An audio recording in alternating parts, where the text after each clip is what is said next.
Depuis la révolution industrielle et le Fordisme, notre monde n'a cessé d'accélérer. Chaque décennie, chaque invention, chaque innovation a ajouté un peu plus d'accélération à nos vies. On produit plus vite, on consomme plus vite et on se déplace plus vite. La fast fashion, la surconsommation, mais également dans les relations, un swipe sur Tinder. Les relations se créent vite et se remplacent vite.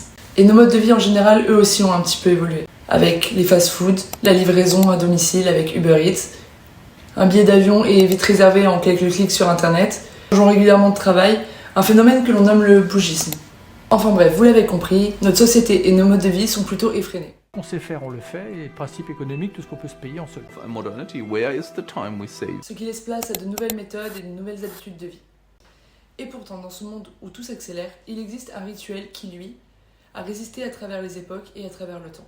Ce rituel est celui de se préparer et de consommer son café. Un rituel d'origine transformé, modernisé, jusqu'à devenir la boisson culturelle que nous connaissons aujourd'hui. Mais avant de vous parler de notre consommation actuelle du café, regardons d'abord comment tout a commencé.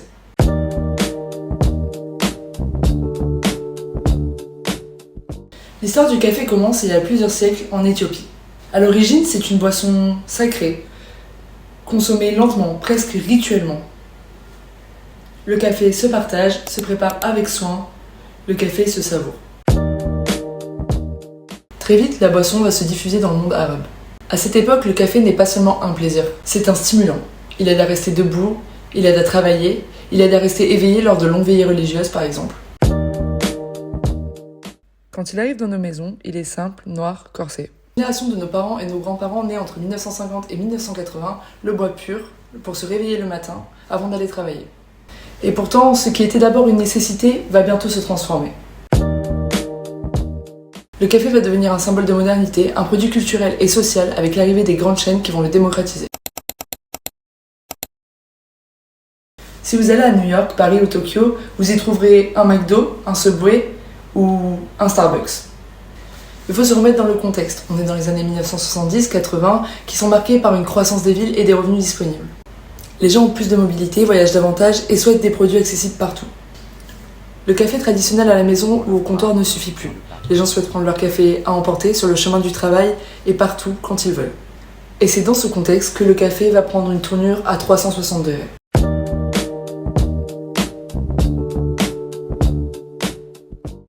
C'est l'arrivée des grandes chaînes de café, dont la plus célèbre, Starbucks. L'invention est à l'origine de 3 amis souhaitant simplement ouvrir une boutique de vente de café à Seattle. À l'époque, en 1971, l'entreprise Starbucks ne vendait même pas de boisson. Ils vendaient uniquement que du café en grains. C'est en 1983 qu'ils feront la rencontre du fameux Howard Schultz, un homme intéressé par le café qui revenait d'un voyage inspirant en Italie où il avait vu les gens se prélasser au soleil en terrasse prendre le temps de boire leur café. Et pour Howard, c'est une révélation. Selon lui, le café, c'est une vraie expérience sociale. Selon lui, les Italiens ont fait du café un vrai art de vivre. C'est ce qu'il inventera plus tard en fondant The First Place, le 3e endroit entre le travail et la maison. Dans l'histoire, il finira par racheter la petite boutique de Seattle des 3 amis en gardant le nom de Starbucks et en créant son propre concept, inspiré donc directement de son voyage d'Italie. À l'époque, son ambition est claire, faire de Starbucks une expérience mondiale. Dans les années 90, l'expansion de Starbucks est folle. La marque s'importe partout dans le monde et devient internationale. Et c'est vraiment dans les années 2000 que la marque va devenir un facteur social. Si tu es étudiant ou une personne active, tu te dois de te poser avec ton ordinateur et ton gobelet Starbucks pour travailler. À cette époque-là, travailler chez Starbucks avec son café à la main, c'était presque un style de vie. Et au niveau communication pour l'entreprise, c'était génial. Il y a encore quelques années de ça, Starbucks ouvrait un café environ toutes les 15 heures uniquement en Chine. Une statistique qui démontre bien l'engouement généré par la marque dans les années 2000-2010. Enfin bref, à leur apogée, avec plus de 40 000 cafés à travers le monde, Starbucks était bien plus qu'un simple café, c'était un marqueur social. Commander un latte chez Starbucks, c'était comme appartenir à un nouveau style de vie, une nouvelle génération, la Gen Z. Active, connectée, rapide. Une mode que l'on voit apparaître sur les réseaux sociaux, une boisson qui devient de plus en plus cool, et on s'éloigne au fur et à mesure de la boisson amère et dure. À l'époque, le simple fait que Starbucks propose un marketing personnalisé, comme le choix de la taille des boissons, ou encore le fait d'écorcher votre prénom et que ce soit republié sur les réseaux sociaux, offrait une expérience vraiment unique et symbolique propre à Starbucks. La nouvelle génération de consommateurs de café le boit frappé, au caramel, au lait, un latte, un cappuccino. Le café est perçu à ce moment comme une boisson gourmande et accessible. Fini le café noir, fini le café pur pour le coup de boost.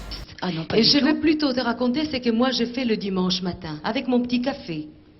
Même si vous n'avez pas le temps, le flux est rapide, on vous sert un caramel macchiato en quelques minutes. Les ventes s'enchaînent à travers le monde. Et donc, à cette période, on peut dire que le rituel du café prend une toute nouvelle tournure. On le boit rapidement, en marchant, différemment, avec plusieurs saveurs, et surtout, on prend plus le temps vraiment de profiter comme avant. Mais qu'en est-il de notre consommation du café demain ? Comment va-t-on continuer de boire le café ?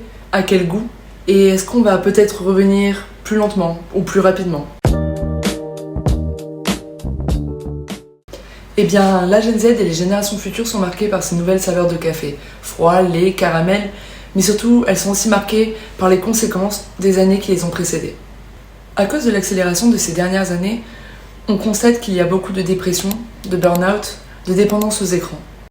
Un train de vie exaspérant, de plus en plus remis en question par la Gen Z.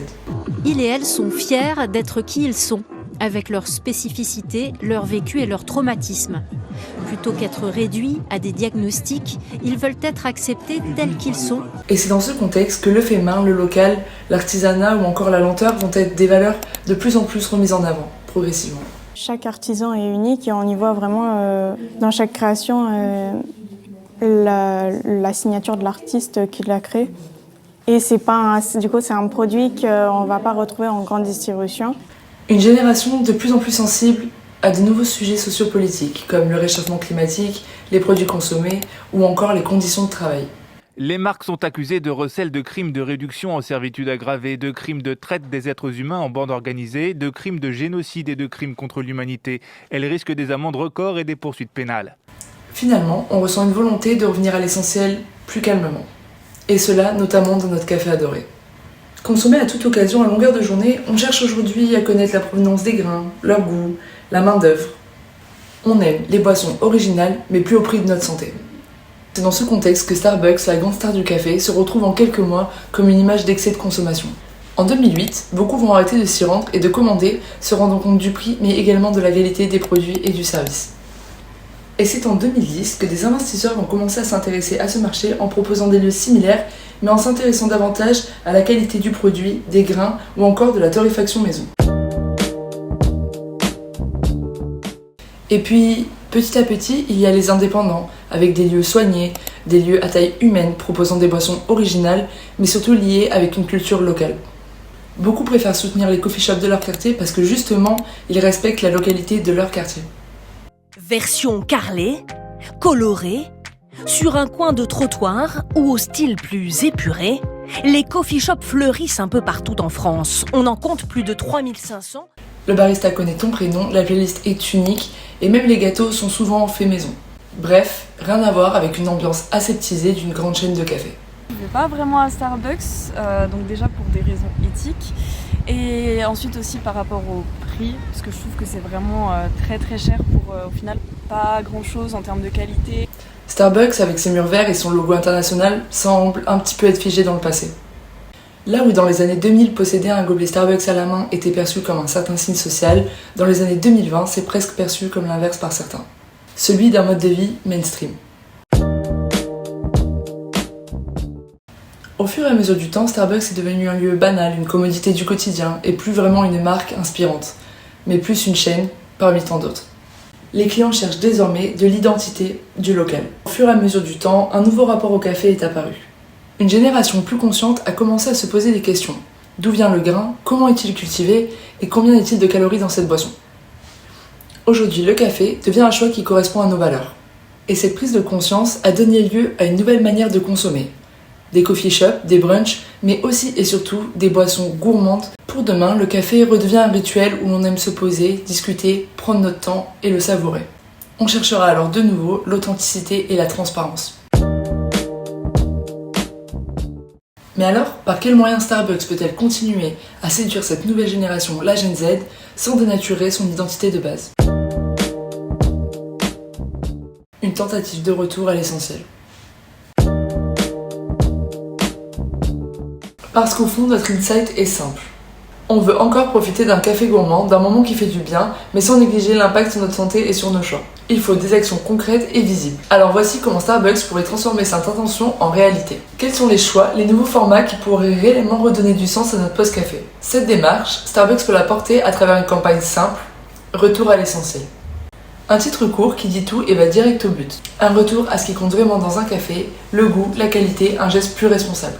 Une manière de remettre au centre le plaisir authentique de la boisson pour les nouvelles attentes de la nouvelle génération de consommateurs. La conscience, la transparence, le respect sans dénaturer l'essence de la marque. Et maintenant, voyons concrètement comment cette philosophie peut prendre forme. Pour commencer, la première déclinaison opérationnelle repose sur la chose la plus importante chez Starbucks, les boissons. L'idée, c'était de revenir à ce que les gens cherchent aujourd'hui, des recettes plus simples, plus naturelles, sans sacrifier le plaisir. Starbucks lance donc une nouvelle gamme responsable qui revisite les 3 classiques de la marque. Une version plus simple, le latte, une version plus gourmande, le caramel macchiato, une version froide, l'ice cappuccino. Chaque boisson est repensée pour être moins sucrée, moins calorique, mais toujours aussi bonne. On utilise du lait végétal, on remplace le sucre par du sirop d'agave et les arômes par des alternatives plus naturelles. L'objectif ici, c'est d'accompagner le lancement de la gamme responsable tout en invitant à ralentir, revenir à des gestes simples et mieux comprendre ce qu'on consomme. D'abord, il y a la communication autour des boissons. En boutique et sur les réseaux, Starbucks diffuse une série de visuels courts, des teasers,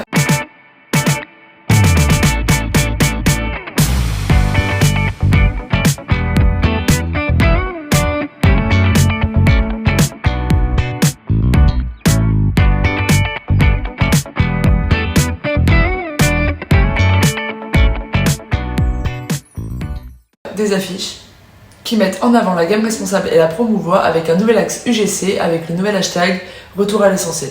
Un hashtag qui permet à la marque de republier les posts et les stories liés à la nouvelle campagne. Ensuite, la marque peut investir des lieux où tout va trop vite comme le métro avec des affiches qui ont un rôle plus sensible. Elle rappelle de ralentir même quelques secondes. Ce sont des messages simples qui contrastent avec l'énergie des lieux et reconnectent directement à l'insight de départ. Starbucks renforce aussi l'information autour de la provenance de leurs grains et des valeurs nutritionnelles de leurs boissons avec des affiches en boutique. La marque les communique déjà aujourd'hui de façon très discrète sur leur site web. Ici, elles deviennent claires, accessibles, presque pédagogiques pour accompagner le consommateur vers une consommation plus consciente. Starbucks met en place une formation dédiée pour ses équipiers. D'abord, autour du latte art, un geste simple mais qui recentre le barista sur son savoir-faire, son lien avec la boisson, son lien avec le produit et avec le client. Ça redonne de la valeur à la préparation, ça humanise le service et ça transmet immédiatement la notion d'essentiel. Il y a aussi tout un storytelling autour de la provenance des grains. Les équipes apprennent à raconter d'où vient le café, dans quelles conditions, qui les produit. Pas pour réciter un argument marketing, mais pour répondre à des questions ou créer une conversation si besoin. Enfin, offrir au client la possibilité de personnaliser davantage sa boisson, notamment sur la provenance des grains, le taux de sucre, les arômes, avoir un choix de lait naturel ou non. C'est une manière simple de répondre à une demande de consommation plus saine sans imposer quoi que ce soit. Les conseillers deviennent alors des accompagnateurs capables de guider, d'orienter et de justifier les choix. Avec ces 3 déclinaisons, Retour à l'essentiel devient une vraie stratégie pour la marque. D'abord, grâce à une nouvelle gamme de boissons plus responsables des classiques, sans renier le goût ni l'identité de Starbucks. Puis, grâce à une communication visuelle et sensible qui informe et remet la place du café, sa provenance, sa composition, la qualité, au centre de l'attention. Enfin, grâce à l'engagement des équipiers en boutique qui donnent vie à cette démarche au quotidien. Ils permettent de reconnecter les clients à ce qu'ils consomment. En réunissant ces 3 actions, Starbucks répond directement aux nouvelles attentes des consommateurs. Mieux consommer, comprendre ce qu'ils boivent et choisir des produits plus sains. Tout en retrouvant l'ADN humain et gourmand de la marque. Retour à l'essentiel, ce n'est pas un retour en arrière.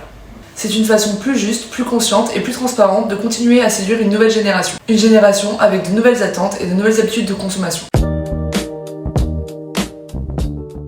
Aujourd'hui, le café n'est plus seulement un geste du quotidien, une boisson amère. Il est le reflet de nos choix, nos valeurs, notre manière de vivre dans une société qui s'accélère toujours plus. La nouvelle génération ne veut plus seulement consommer, elle veut comprendre, choisir et ralentir. Elle veut du plaisir, mais plus au détriment de sa santé ou des autres. Avec sa campagne Retour à l'essentiel, Starbucks montre qu'il est possible de concilier responsabilité et gourmandise, tradition et modernité, ADN de marque et attentes des consommateurs. Des boissons revisitées, une campagne plus transparente et immersive et des équipiers plus engagés. Tout converge pour créer une expérience plus authentique. Le message est clair, prendre le temps, revenir aux fondamentaux, apprécier le plaisir d'un café bien fait. Et surtout, se reconnecter à l'essentiel. Parce qu'au fond, c'est ça la vraie valeur d'une tasse de café.